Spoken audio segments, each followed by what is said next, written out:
Netanyahou est-il mort?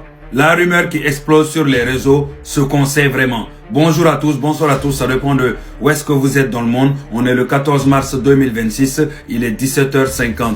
Une rumeur absolument folle tourne partout depuis 48 heures. Benjamin Netanyahou serait mort. Certains parlent d'un assassinat par drone iranien, d'autres parlent d'une crise cardiaque pendant un vol, d'autres encore d'une frappe secrète au Liban.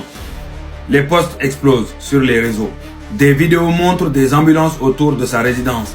Des comptes pro-iraniens et pro-Hezbollah annoncent Netanyahou a été éliminé.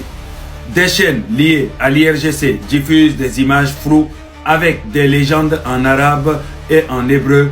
Le criminel de guerre est mort. Mais attention, à l'heure actuelle, aucune source officielle israélienne, américaine ou occidentale n'a confirmé sa mort. L'armée israélienne, Tzahal, le bureau du Premier ministre et l'hôpital Hadassah ont tous démenti.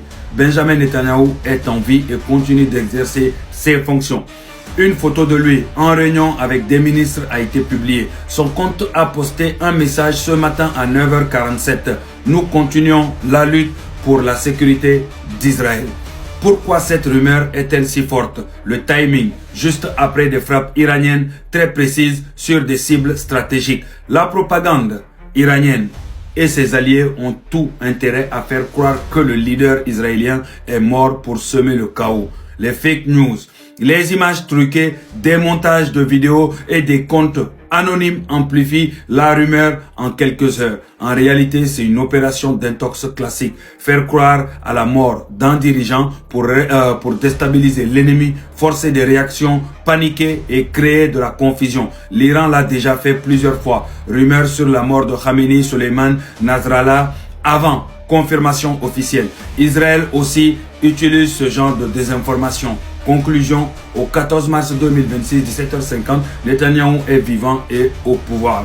Mais la rumeur est tellement puissante qu'elle montre à quel point la guerre psychologique est devenue centrale dans ce conflit. Merci beaucoup d'avoir visionné la vidéo. N'hésitez pas à activer la cloche et à suivre le compte pour ne rien rater des prochaines alertes. À très bientôt.